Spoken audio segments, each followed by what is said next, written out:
Kinshasa, milieu des années 1970. Un homme est penché sous le capot d'une voiture, les mains couvertes de cambouis. Il a une soixantaine d'années. À la radio du garage, une chanson d'animation politique fait l'éloge du guide, du timonier, du père de la nation. Cet homme, c'est lui qui a inventé la rumba congolaise. 25 ans plus tôt, son nom faisait danser tout un continent. Aujourd'hui, il répare des moteurs pour manger. Pendant des décennies, on t'a raconté que Wendo Koloswa avait disparu 30 ans du meurtre de Lumumba jusqu'à la chute de Mobutu. Silence total. Un géant effacé par l'histoire. C'est faux. Ou plutôt, c'est beaucoup plus intéressant que ça. Wendo n'a jamais complètement quitté la scène. On l'a rappelé au moins 3 fois. Et 3 fois, il a de nouveau disparu, pas parce qu'on l'interdisait de jouer, mais parce que personne n'a jamais su le payer pour ça. Et à la fin de cette vidéo, tu comprendras pourquoi cet homme est mort en 2008, en dénonçant publiquement le pays même qui venait de le célébrer comme un trésor national. Avant d'être une légende, Wendo est un gamin sans rien. Sa première guitare, il ne se l'offre pas. Elle lui vient d'un homme qu'il n'a pas choisi comme mentor, mais qui devient, de fait, son père de substitution, Nicolas Géronimidis, un commerçant grec installé au Congo belge, fondateur du label Ngoma. Sans lui, pas d'entrée dans l'industrie du disque naissante. Wendo lui doit littéralement l'instrument qui va faire de lui une star. En 1948, avec l'appui d'Henri Bovan, celui qui l'a présenté à Géronimidis, il enregistre Marie-Louise. Le morceau devient le premier tube véritablement panafricain de l'histoire de la musique congolaise. Et voilà le premier déclencheur de mémoire de cette histoire. À Kinshasa, à l'époque, une croyance populaire circule. On raconte que Marie-Louise, jouée à minuit, pourrait réveiller les morts. Ce n'est évidemment pas vrai. Mais que cette rumeur ait existé, ça, c'est un fait. Ça en dit long sur la place que ce morceau occupe déjà dans l'imaginaire collectif. L'Église catholique, elle, ne rit pas. Elle juge la chanson satanique. Wendo est brièvement emprisonné à Stanleyville, excommunié. Résultat, sa popularité explose encore plus. Mais dès 1953, la réalité économique le rattrape. Conflit sur ses droits, il est renvoyé des éditions Ngoma, le label même qu'il a lancé. Première rupture. Le van Ngoma peint de couleurs vives, qui sillonnait le Congo belge pour vendre ses disques, ce van-là ne roule plus pour lui. Un motif qui va se répéter toute sa vie vient de se poser. Wendo est immense sur scène, précaire en dehors. Le Congo devient indépendant. Wendo est au sommet de sa notoriété et proche de Patrice Lumumba. Plusieurs sources documentent cette amitié personnelle, au-delà de la simple proximité de circonstances. 1961, Lumumba est assassiné. Wendo lui-même, dans une interview plus tard citée par plusieurs sources, situe ce moment précis comme le début de son retrait de la scène publique. Et en 1965, quand Mobutu prend le pouvoir par un coup d'État, Wendo formule des décennies plus tard la vraie raison de son silence. Ce n'est pas qu'on l'empêche de jouer, c'est qu'il refuse de servir de faire-valoir au nouveau maître du pays. Il ne veut pas devenir ce que la musique d'animation politique va bientôt fabriquer en masse, des artistes chantant les louanges du pouvoir. Ce refus, à l'époque, personne ne le célèbre. Il n'a rien d'héroïque en apparence. C'est juste un homme qui se tait, pendant que le marché du disque congolais, lui, s'effondre après l'indépendance trouble politique, faillite du label Opika, mutation vers un nouveau genre, le soukous. Wendo, déjà en délicatesse avec l'industrie depuis 1953, n'a de toute façon presque plus de structure pour l'accueillir. Son choix moral et l'effondrement du marché arrivent en même temps. Impossible de vraiment les séparer.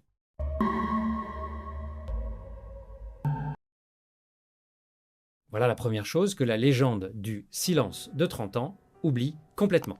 En 1966, quelqu'un vient chercher Wendo, pas l'État, pas un producteur étranger. Un autre musicien plus jeune, déjà immense lui-même, Taboulé Rochereau. Taboulé réédite les anciens titres de Wendo sur son label Flash et l'invite à chanter avec son groupe l'African Fiesta National. Ils partent même en tournée européenne ensemble. C'est un geste rare. Un héritier qui va chercher son aîné en difficulté, sans qu'on le lui demande. Mais en 1967, Wendo rentre à Kinshasa et quitte le groupe. Deuxième rupture, la résurrection n'a duré qu'1 an. Pourquoi ? aucune source ne le dit précisément. Ce qu'on sait, c'est que cette parenthèse referme quelque chose d'important. Même quand la reconnaissance existe, la structure économique pour la faire durer, elle, n'existe toujours pas. Et voici la première vraie révélation de cette vidéo. Entre 1967 et 1980, Wendo ne vit pas de sa musique. Il vit de mécanique. Et, à une période antérieure de sa vie, il a même été boxeur professionnel, pas par passion, mais pour manger. L'homme qui a inventé la rumba congolaise gagne sa vie sous un capot de voiture, une clé à molette à la main, pendant qu'à la radio d'État, d'autres musiciens chantent la gloire du régime qu'il a refusé de servir. Ce détail-là, la mémoire collective, l'efface presque totalement. On préfère retenir le mythe du génie qui disparaît dans le silence, plutôt que l'image, plus dérangeante, d'un pionnier obligé de réparer des moteurs. Mais ce silence n'en est même pas vraiment un. Entre 1972 et 1980, Wendo participe régulièrement à une émission de radio, Bakolo Miziki, animée par Mama Angebi et Mama Kanzaku. C'est ce canal-là, et non un canal musical, qui lui permet de reformer un groupe, Victoria Bakolo Miziki. 8 années, qu'on présente comme un trou noir dans sa carrière, sont en réalité une présence discrète, mais réelle, portée par 2 femmes de radio, que l'histoire officielle ne cite presque jamais. Et c'est là que cette histoire devient franchement ironique. Mobutu lance sa politique de l'authenticité. Dans ce cadre, il commande à Papa Noël l'anthologie de la musique zaïroise moderne, et Wendo y participe. Il se produit même à Berlin, Paris, Bruxelles. Mobutu le nomme à la division musicale du Théâtre national congolais, officiellement pour préserver son héritage. Réfléchis une seconde à ce que ça signifie. L'homme qui, en 1965, refuse de devenir le faire-valoir du nouveau pouvoir, se retrouve 8 ans plus tard, récupéré par ce même pouvoir dans un cadre culturel d'État. 3 explications possibles et elles ne s'excluent pas. Refuser une commande présidentielle directe est risqué sous Mobutu. L'anthologie se présente comme un projet patrimonial, pas comme une chanson de propagande la ligne rouge de Wendo, c'était de louer un homme politique, pas de figurer dans une compilation historique. Et après 8 ans d'incertitude financière, la nécessité économique pèse forcément dans la balance. Ce n'est probablement pas l'une de ces raisons qui explique son geste, c'est les 3 à la fois.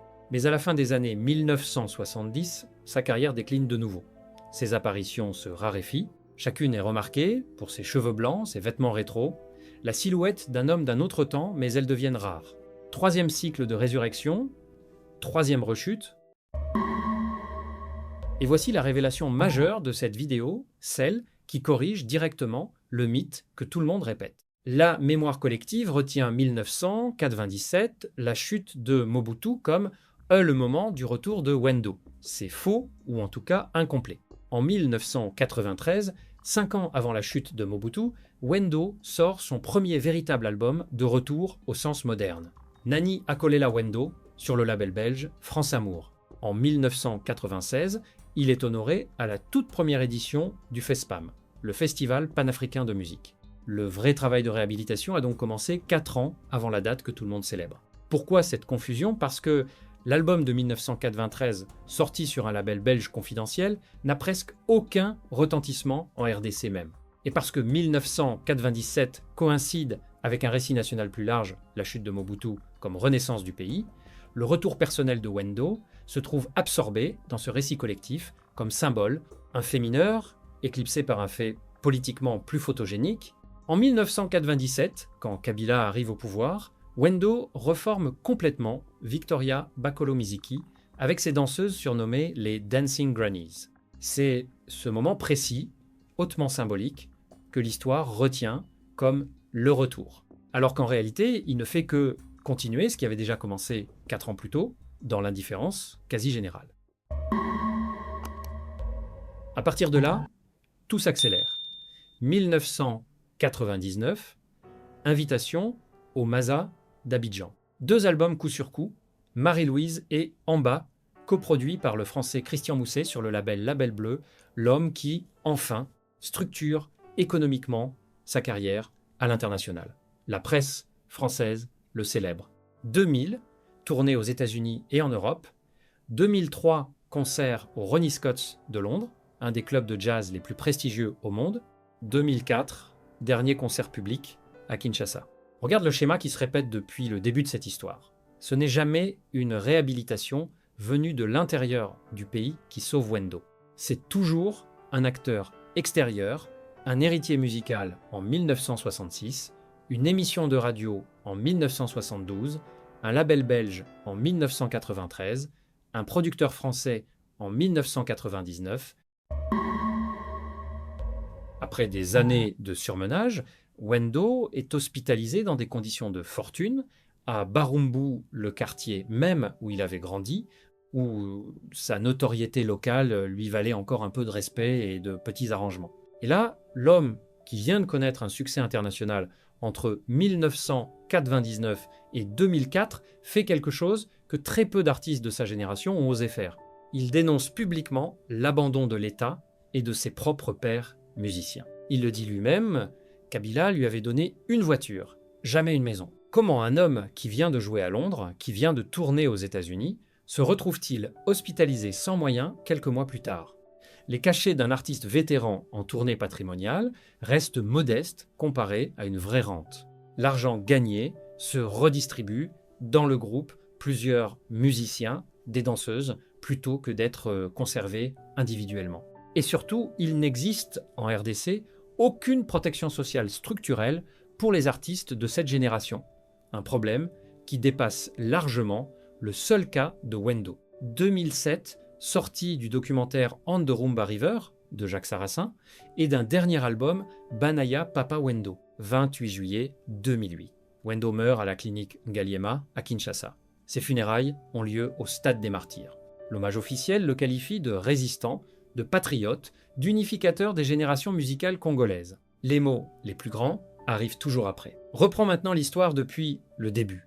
Un géant fondateur, réduit au silence par la violence politique, l'assassinat de Lumumba, la prise de pouvoir de Mobutu, ressuscité puis rechuté, 3 fois de suite, puis célébré à l'international, au moment même où son propre pays change une nouvelle fois de régime. Et il meurt, précaire, en disant tout haut ce que personne ne voulait entendre. L'histoire de Wendo, ce n'est pas l'histoire d'un silence de 30 ans. C'est l'histoire d'un pays qui sait acclamer ses pionniers, mais qui n'a jamais su les protéger. L'histoire de Wendo, c'est l'histoire d'une reconnaissance qui arrive toujours trop tard. L'histoire de Wendo, c'est l'histoire de tous ceux que la mémoire collective simplifie pour mieux les oublier ensuite. Alors la vraie question à se poser aujourd'hui, combien d'autres Wendo vivent, en ce moment même, la même trajectoire invisible jusqu'à leur propre nécrologie?